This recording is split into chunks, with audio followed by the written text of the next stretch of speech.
中文练 Chinese Wordup. Hey everyone, I'm Lee, your high-scoring senior student. Welcome to the journey of becoming a language architect of precise Chinese thought. Today, we'll unlock a powerful tool for your Chinese building kit, the sh, de structure, so you can express exactly what you mean. Have you ever felt that even when you know how to say buy fruit as 买水果, sometimes your Chinese still sounds a bit flat, not quite authentic? Or maybe your teacher keeps telling you your sentences and writing aren't powerful enough. This can make you feel like your Chinese isn't quite reaching its full potential, not yet matching the precision of a true language architect. Well, today our mission is clear. After this video in practice, you'll be able to identify, accurately use, and explain when and why we use the 是的 structure. This will make your Chinese expression far more precise and authentic, a true mark of a language architect of precise Chinese thought. Let's look at two sentences. Pay attention to the subtle but important difference. Sentence 1. 我昨天在超市买水果 literally means I yesterday at supermarket bought fruit. Sentence 2. 我是昨天在超市买的水果 literally means I am yesterday at supermarket bought fruit. Can you spot the difference? The second sentence clearly highlights when and where the action happened. That's the magic of 是的. It's like a special spotlight for emphasis in Chinese construction. Native Chinese speakers frequently use 是的 when they want to emphasize the time, place, method, or agent of an action that already happened, or is presented as a fact. It makes your Chinese sound much more natural and clear, especially when answering questions or correcting information. Now let's look at where to place 是 and 的 in your sentence. This is key for precision. Let's see the structure. 是 plus x plus verb 的. Rule 1. 是 comes before the element you want to emphasize. Rule 2. 的 comes after the verb or at the very end of the sentence, especially if there's no object after the verb. Let's use our previous example to see this clearly. Original sentence is 我昨天在超市买水果.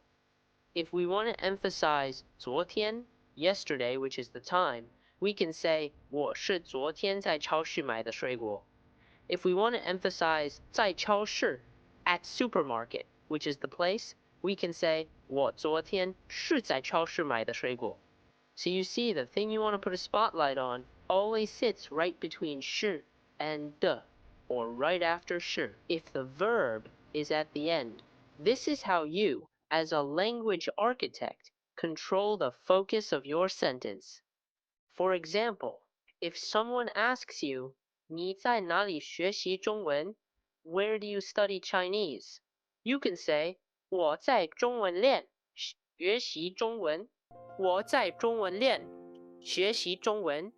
You can also say, 我是在中文练学习的中文. 我是在中文练学习的中文. To emphasize the place you study. See how much stronger that sounds? Another example.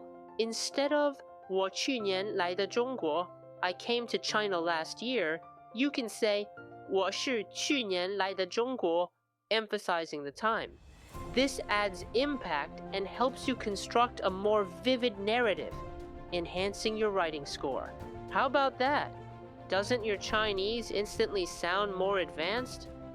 Mastering this little trick will make your Chinese communication clearer, and it will definitely earn you extra points for sentence variety in IGCSE or IB writing and speaking.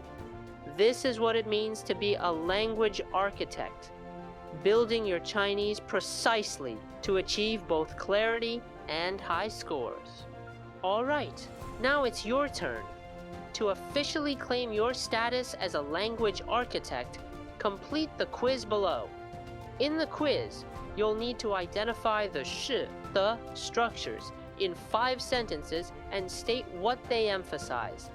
Second, write 3 correct sentences using 是, the for given scenarios. Third, record your answer using 是, the to these questions, such as 你是怎么学中文的 and 你是在哪里学习中文的? Lastly, explain why using 是, the in specific contexts makes your Chinese sound more authentic or impactful. But before you start, remember this crucial point.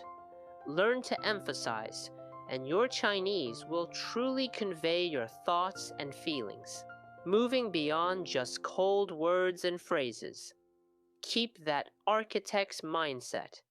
Every sentence you build, every word you refine, brings you closer to mastering Chinese. Practice, practice, and feel your powerful identity grow. You've got this. In our next episode, we will continue upgrading your linguistic toolbox. I will guide you through another extremely important Chinese structure that will make your expressions more clearer and more logical. The 把字句. By mastering the 把字句, you will be able to naturally express disposal and inference like a native speaker, making your Chinese expressions even more vivid and active. Are you ready to level up your language architect identity once more?